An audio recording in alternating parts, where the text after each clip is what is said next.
Israel estuvo en el monte Sinaí por un año, entrando en un pacto con su Dios. Y luego tuvieron un desastroso viaje a través del desierto, y la generación del Éxodo se descalificó a sí misma para entrar en la tierra prometida de Abraham. Así que Deuteronomio inicia con Moisés delante de esta nueva generación explicándoles la Torá. Y es a partir de aquí que el diseño y el propósito del libro se desarrollan. Deuteronomio está formado por una serie de discursos de Moisés donde él está solicitando a la nueva generación de Israel a ser fieles al pacto con su Dios. En el centro del libro está una colección de leyes, las cuales son los términos del pacto entre Dios e Israel. Algunas de las leyes son nuevas, pero muchas son repeticiones de las leyes dadas anteriormente en el monte Sinaí. Y de este hecho es de donde el libro recibe su nombre, de la palabra griega Deuteronomion, que significa segunda ley. Alrededor de estas leyes se encuentran dos secciones externas con discursos de Moisés. Cada una de estas están divididas en dos partes. Profundicemos y veamos cómo funciona todo esto. Así que, primero que nada, Moisés resume la historia hasta ahora y resalta lo rebelde que fue la anterior generación, contrastando con la gracia constante de Dios y su provisión en el desierto. Y Dios sí trajo su justicia sobre ellos, pero no abandonó sus promesas del pacto. Después de esto siguen una serie de sermones muy apasionados, donde Moisés llama a esta nueva generación a ser más fieles al pacto que lo que sus padres habían sido. Él les recuerda los 10 mandamientos, y luego el centro de esta sección es una famosa enseñanza llamada el Shema. Moisés dice: escucha, oh Israel, el Señor es nuestro Dios, el Señor uno es. Amarás al Señor tu Dios con todo tu corazón, con toda tu alma y con toda tu fuerza. Esta se convirtió en una oración diaria muy importante en el judaísmo, y esta une todos los temas de este libro. Así que la palabra escucha, Shema en hebreo, significa mucho más que solo oír. Su significado incluye responder a lo que oyes, o en español diríamos obedece. Y la palabra amarás en hebreo también significa mucho más que solo una emoción o sentimiento. Se trata de una decisión devota, de todo corazón a Dios, la cual involucra tu voluntad y tus emociones, tu mente y tu corazón. Ahora, para Israel su obediencia y devoción a Dios servían a un propósito mucho más grande. La obediencia a las leyes de Dios haría a Israel un pueblo único entre las naciones, justo como dijo Dios en el monte Sinaí. Ellos se convertirán en un reino de sacerdotes. Y Moisés ahora dice: ¿cómo? Israel tiene la oportunidad de mostrar al mundo entero la sabiduría y la justicia de Dios obedeciendo sus leyes. Y la otra idea clave en el Shema es que Israel estaba llamado a obedecer y ser devotos únicamente al Señor, o como literalmente dice en el hebreo, el Señor uno es.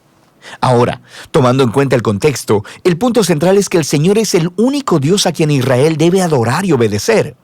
Israel está a punto de entrar a la tierra de Canaán, donde las personas adoraban ídolos que representaban a todos los diferentes aspectos de la creación: el sol, el clima o el sexo y la guerra.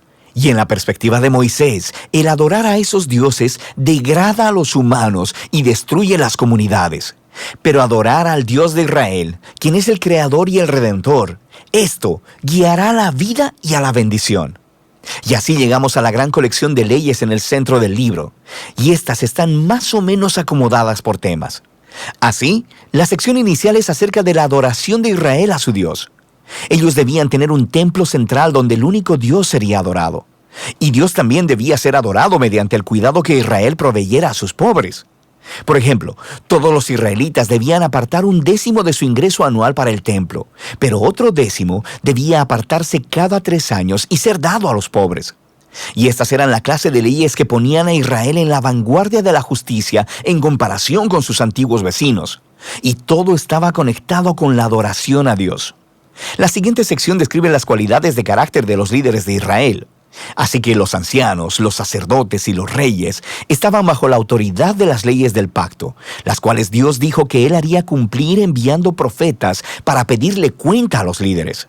De manera que en contraste con los vecinos de Israel, donde los reyes eran considerados como divinos y como la ley misma, los líderes de Israel estaban subordinados a la ley y a los profetas.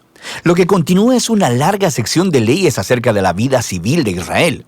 Reglas sobre el matrimonio, la familia y los negocios, también sobre la justicia social, sobre su sistema social y cómo debían proteger a los huérfanos y a los extranjeros, y luego estas reglas concluyen con más leyes sobre la adoración. Ahora, aquí hay algunos consejos para leer todas estas leyes. Recuerda, primero que nada, que estos son los términos del Pacto del Sinaí dados específicamente al Israel antiguo, quien vivía en una cultura que es muy diferente a la tuya. Y en segundo lugar, no será útil que compares estas leyes con las leyes modernas de una cultura muy diferente. Más bien, estas leyes fueron dadas para apartar a Israel, así que debemos comparar estas leyes con las de los vecinos de Israel, como Asiria y Babilonia. Y cuando haces eso, de repente, las leyes que parecen duras o extrañas se hacen mucho más claras. Puedes darte cuenta que Dios está empujando a Israel a un más alto nivel de justicia que el que se conociera hasta la fecha. Y finalmente, intenta discernir los principios centrales de sabiduría o justicia que están debajo de cualquier ley en particular, y descubrirás algunas cosas bastante profundas. Así que aquí tienes una tarea para obtener créditos extra. Ve a ver cómo el apóstol Pablo hace esto en su primera carta a los Corintios, capítulo 9, versículo 9, y él cita una ley de Deuteronomio, capítulo 25, versículo 4. Es muy interesante. Volvamos a Moisés.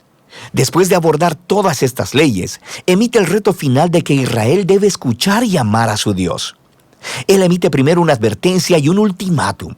Si Israel escucha y obedece a su Dios, todo irá genial. Habrá mucha bendición divina. Pero si ellos no obedecen y se rebelan, habrá hambre, plagas, devastación y eventualmente exilio de la tierra. Y luego Moisés los obliga a tomar una decisión. Él les dice: hoy he puesto delante de ti la vida y el bien, la muerte y el mal. Escoge, pues, la vida para que vivas tú y tu descendencia, amando al Señor tu Dios y escuchando su voz. Pero luego Moisés dice esto: yo sé que después de mi muerte se corromperán y se apartarán de Dios y terminarán en el exilio. Lo que es un poco decepcionante, pero él ha estado con esta gente durante décadas y es bastante claro que sus esperanzas no son muy altas. Pero no todo está perdido, dice Moisés. Un día, cuando Israel esté en el exilio, en algún punto, dice Moisés, ellos pueden volverse a Dios, quien ha dicho con sus propias palabras que circuncidará sus corazones para que puedan amarle con todo su corazón y toda su alma y así tengan vida. Ahora, esta es una vívida metáfora que está diciendo que algo está fundamentalmente mal con el corazón de Israel. Es necio y duro, y es lo mismo que está mal con el corazón de toda la humanidad. Esto regresa a la rebelión de los humanos en el jardín del Edén. Los humanos eligieron separarse de Dios. Ellos quisieron definir por sí mismos el bien y el mal, y como resultado, arruinaron el mundo bueno de Dios. Pero un día, dice Moisés, Dios hará algo para transformar los corazones de su pueblo, para que puedan realmente escuchar y amar a Dios con todo el corazón. Y entonces serán llevados de vuelta a la vida verdadera. Esta es la promesa que retoman los profetas bíblicos posteriores, Jeremías y Ezequiel, la esperanza de un nuevo corazón. Así que Moisés termina su discurso con un poema de advertencia y luego de bendición. Luego sube a una montaña y muere. Y así termina la Torá. Todas las tensiones de los temas en la historia bíblica son colocados en su lugar, pero se quedan sin resolver. ¿Cuándo vendrá el descendiente de la mujer y derrotará al mal? ¿O cómo rescatará Dios a todo el mundo y bendecirá a todas las naciones a través de esta familia? ¿Y cómo pueden reconciliarse la santidad de Dios con personas que son rebeldes continuamente? ¿Y cómo transformará Dios los corazones de su pueblo? Para saberlo, deberás seguir leyendo, pero por ahora, de eso trata el libro de Deuteronomio.